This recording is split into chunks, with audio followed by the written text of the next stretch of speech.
Ya, beliau pernah menghajikan atau mengumrohkan beberapa orang Habib, teman-teman. Kemudian cerita itu tersebar di kalangan para Habib-Habib yang lain. Ya, kemudian tidak lama setelah itu, teman-teman, ya, sekitar jam 4 pagi atau jam 3 subuh itu, teman-teman, ya, beliau terbangun. Tiba-tiba melihat di depan rumahnya sudah ada sekitar 4 mobil yang menunggu. Dan ternyata isinya semua para Habib-Habib, teman-teman, ya. Entah itu mungkin mau menuntut juga, mau meminta bagian, teman-teman, agar diumrohkan atau bahkan ingin dihajikan juga seperti Habib sebelumnya. Karena Abah itu dulu sangat baik kepada Habib ini, ya semua. Bahkan ada yang Abah hajikan, ada yang Abah umrohkan, tadi semua. Sampai berombongan-rombongan, sampai pernah datang 4 mobil dari Jawa Timur. Begitu Abah bangun pagi, jam 4, jam 3, mereka sudah tiduran di halaman rumah, di beranda rumah. Itu belasan Habib yang datang. Padahal baru kemarin Abah memberikan seseorang untuk umroh. Ternyata beritanya kepada teman-temannya kemana-mana. Assalamualaikum warahmatullahi wabarakatuh. Kita bertemu lagi di channel Nasrul Sunnah. Ini bakalan heboh, teman-teman. Ada pengakuan dari mantan muhibbin senior, ya, pengalamannya selama menjadi muhibbin para Habib, teman-teman. Dan banyak sekali yang beliau ceritakan di dalam video ini. Durasinya sekitar 5 menit, teman-teman, ya. Namun sedikit saya spill, teman-teman, ya. Di antara beberapa cerita yang beliau ungkap di sini, ada satu yang menarik menurut saya, teman-teman, ya. Beliau pernah menghajikan atau mengumrohkan beberapa orang Habib, teman-teman. Kemudian cerita itu tersebar di kalangan para Habib-Habib yang lain. Ya, kemudian tidak lama setelah itu, teman-teman, ya, sekitar jam 4 pagi atau jam 3 subuh itu, teman-teman, ya, beliau terbangun. Tiba-tiba melihat di depan rumahnya sudah ada sekitar 4 mobil yang menunggu. Dan ternyata isinya semua para Habib-Habib, teman-teman, ya. Entah itu mungkin mau menuntut juga, mau meminta bagian, teman-teman, agar diumrohkan atau bahkan ingin dihajikan juga seperti Habib sebelumnya.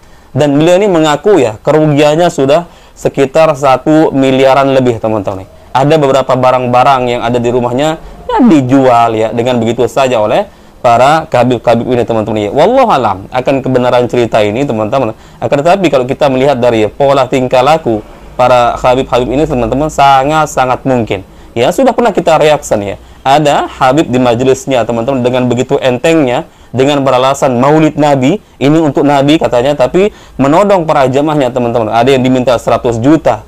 Sakir, ya, Habib Qasim maulid sapi. Ente siap besok 100 juta. Selamat. Selamat sama saya. Buat Nabi nih, jangan main loh.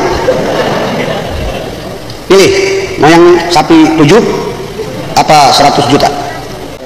Hah? 100 juta. Fatihah. Katolik. Katolik mau kasih saya berapa? Buat Nabi Muhammad? 50 juta. 50, 25 juta. Hah? 25 ribu. Selamat. Mudah-mudahan nggak jadi Katolik nanti. Kemudian ada orang yang ingin berhijrah, ya, seorang wanita tapi diperlakukan dengan tidak senonoh. Bahkan ada seorang Habib juga yang menggauli istri orang, teman-teman. Maka kalau menimbang dari hal-hal yang sudah terjadi, teman-teman, sebelumnya, maka ini sangat-sangat mungkin, teman-teman. Dan kalau dia berbohong, teman-teman, tentu dia sendiri tahu konsekuensinya, ya. Bukan hanya bisa dilaporkan, ya, ke aparat hukum, ya, dengan tuduhan pencemaran nama baik, teman-teman, tapi tentu konsekuensinya yang lebih berat adalah di akhirat, teman-teman. Thaib. Kita simak, teman-teman, ya, banyak sekali yang beliau ceritakan di sini. Tadi itu hanya saya spill sedikit saya, teman-teman, ya. Thaib. Kita simak videonya. Yang mengakui dirinya adalah Dzurriyyat Rasul itu adalah sama. Tujuan awalnya mereka adalah pertamanya ekonomi. Semuanya ekonomi. Karena pada saat seseorang itu menyandarkan dirinya kepada Dzurriyyat Rasul, maka jangan aneh, Habib-Habib yang Indonesia ini juga sama tujuannya ekonomi. Karena Abah sekian puluh tahun mengalami hal semacam itu. Satu cincin yang harusnya harganya 50.000, dia minta jual 1 juta. Kemudian juga tasbih yang seharusnya adalah dengan harga yang cuma 50.000 dijual sekian ratus ribu. Kemudian juga kaligrafi yang sebenarnya hanya tiada picisannya. Mereka itu sebetulnya adalah merampok, meminta, ya. Bahkan kepada Abah itu dulu ada Habib hijau, ada Habib merah.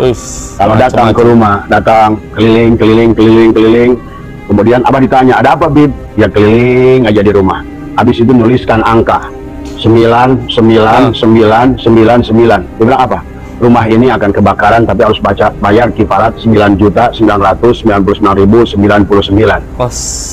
Ketahuilah, Dan mungkin Abah akan sedikit bicara pengalaman sebenarnya adalah luar biasa. Karena Abah itu dulu sangat baik kepada Habib ini. Ya semua, bahkan ada yang Abah hajikan, ada yang Abah umrohkan, tadi semua. Tetapi apa namanya, sampai berombongan-rombongan, sampai pernah datang 4 mobil dari Jawa Timur. Begitu Abah bangun pagi jam 4, jam 3, mereka sudah tiduran di halaman rumah, di beranda rumah. Itu belasan Habib yang datang. Padahal baru kemarin Abah memberikan seseorang untuk umroh. Ternyata beritanya kepada teman-temannya kemana-mana, ya sahabat. Minta jatah. Abah itu dah ngomong ini bukan ngomong asal ngomong, tapi adalah merupakan, kata Abah juga, hampir 1 miliar yang 1 miliar. Udah menjual berbagai macam, udah menipu berbagai macam, bahkan ada ibunya yang dijual. Ya Allah. Dia katakan ibunya dalam kecelakaan, ibunya, padahal kita karena Abah kenal semua Habib di Bekasi ini juga, bila datang ke rumah Abah juga semuanya. Ternyata begitu dicek, ternyata enggak. Ada yang bilang bangun majelis, kemudian mereka ternyata majelisnya hanya majelis orang yang dipoto dari semua. Ya, inilah ya sebetulnya kalau disadari oleh kalian, benar-benar nyata penjajahan. Bahkan mereka berani memanjat pagar rumah Abah itu jam 3 pagi, kemudian memaksa minta uang. Kemudian Abah mau berangkat waktu itu adalah ke Cina. Dia bilang, saya doakan supaya apa namanya selamat pendapat. Saya bilang, udah doakan saya jatuh saja, karena saya ingin tahu doa kalian ini benar apa enggak. Ternyata bullshit semuanya sahabat. Kalau kalian ingin main ke rumah Abah, menyaksikan bagaimana tuh barang-barang yang dijual apa seenaknya oleh dia, inilah yang harus kalian sadari semua. Itu mustahil duriat Rasul, sahabat. Mereka itu sama sebagaimana dulu adalah rampok-rampok, adalah orang-orang yang tidak beradab, yang tidak beretika. Itulah juga yang dikatakan hubdijong. Siapa mereka? Mereka itu rentenir, mereka itu kasar, mereka itu menipu, dan lain sebagainya. Dan kemudian lihat dari fakta bahwa sesungguhnya berapa kali mereka meminta Belanda untuk menetapkan mereka sebagai sayyid. Jadi sayyid yang diminta, yang dipolakan oleh Belanda. Ini kan aneh bin ajaib. Ya tolonglah, maka kepada sahabat-sahabat semua, saudara-saudara dimanapun berada seluruh tanah air, sayangi negeri ini. Kalau penjajahan berupa senjata, masih mending kita. Begitu perang terjadi, mana yang kalah, mana yang menang jelas. Tapi penjajahan berupa adab, penjajahan berupa etika, penjajahan berupa agama, doktrinisasi, ini secara hukum susah ditangkap. Karena tadi apalagi di negara-negara seperti negara kita ini. Ya sekarang pun fakta-fakta yang ada, berapa banyak Habib yang rampok, Habib yang nipu, yang nyuri motor, Habib yang masalah dengan perempuan. Tapi kembali sampai hari ini faktanya juga beda dengan pada orang biasa. Ini juga kembali karena di polisinya sendiri sudah banyak orang-orang yang sudah mukibin, sahabat. Di tentara juga sudah banyak yang mukibin. Di pemerintahan juga sudah banyak orang mukibin. Dia nggak paham bagaimana sesungguhnya, dan mereka tidak mau belajar dari semua. Bahkan pelan-pelan agama dirusak. Kalau menurut Abah yang dihancurkan adalah bukan hanya fikih tapi tauhid. Maka itulah Bung Karno pernah berkata, sahabat, kata Bung Karno, bahwa sesungguhnya telah terjadi kebodohan kepada bangsa ini pada saat manusia dituhankan. Ini akan mendekati kepada kemusyrikan. Betul? Abah setuju dengan itu. Karena kalian seolah-olah udah lagi tidak ada lagi hasbunallah wa ni'mal wakil itu. Mencari wasilah yang salah, bergantung pada akar yang lapuk dengan adab-adab yang cara yang lucu. Mereka kadang-kadang jadi jongos-jongosnya, mau ngantar-ngantar mereka ke orang-orang kaya. Iya, sesungguhnya yang harus dipahami. Maka wahai para kiai di PBNU, tapi walaupun PBNU adalah udah tinggal apa namanya kerongkong saja sekarang tadi semua, karena juga sama. Walaupun ada kiai-kiai PBNU juga sama, karena pada saat sudah mental block di kolbunya, ilmunya hilang semua. Dan tahu ahyar sudah hilang ilmunya itu. Cuma inilah hanya kebodohannya saja yang bicara dari semua ya. Sungguh sayang dari semua. Bahkan dia berani-berani mengangkat hampir 10 orang-orang ditempatkan di PBNU. Sesungguhnya kalianlah hai ulama-ulama PBNU yang menjadikan bahwa sebuah mereka semakin kuat. Dan Abah berharap kepada Pak Prabowo, jangan gunakan salah satu pun dari mereka One Team Press. Coba buka, lihat betapa sejarah Yaman saja buka, dan bagaimana sejarah Indonesia dari mulai Habib Usman bin Yahya, bagaimana sikap mereka, dan pahami ya ini siapa mereka itu. Nah itu pahami tolong ya. Menarik teman-teman ya, apalagi di ujung video yang intinya beliau mengatakan ya hanya ada di PBNU ya para Habib-Habib Ba'alawi ini bisa bercokol teman-teman.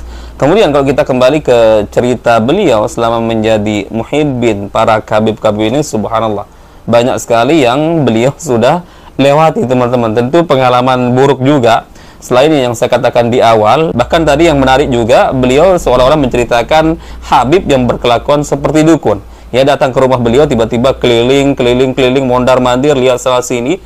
Ketika ditanya ada apa Bib, Ya, kemudian dia menuliskan angka 9999, ya, lalu mengatakan ini akan terjadi kebakaran di rumah ini. Maka harus menyiapkan uang sejumlah 9.999.000 rupiah, ya, agar tidak terjadi kebakaran tersebut. Ya, ini persis seperti dukun, teman-teman.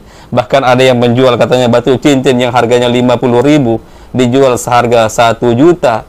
Dan kalau kita melihat, teman-teman, ya, dari video-video yang pernah kita reaction di channel ini, teman-teman, ya, bisa jadi ini memang benar fakta apa yang diceritakan oleh Muhibbin ini, mantan Muhibbin ini. Ya, kita lihat di video-video yang sudah tersebar, ada Habib yang melelang, ya, rokok bekas jigongnya sendiri, teman-teman, yang berapalah harga rokok itu, teman-teman, mungkin 20.000, 25.000, laku rokok itu dijual 500.000. Bahkan ada yang menjual roti bekas gigitan mulutnya, ada yang melelang siwak bekas, teman-teman. Maka kalau kita timbang dari video-video tersebut yang sudah beredar, teman-teman, sangat-sangat mungkin ini terjadi, teman-teman, ya. Ya, inilah, teman-teman, sekelumit dari pengalaman Muhibbin akut, ya, Muhibbin senior para Khabib Ba'alawi ini. Wallahualam, sekali lagi akan kebenarannya, teman-teman. Di sini saya hanya memposting video dan memberikan narasi sesuai dengan apa isi dari video tersebut, ya, tanpa berusaha, ya, menambah-nambah atau mengurangi, teman-teman. Ya, itu jatuhnya hoax nanti, ya. Baik, mungkin itu, teman-teman, yang bisa kita share di video kali ini. Semoga bermanfaat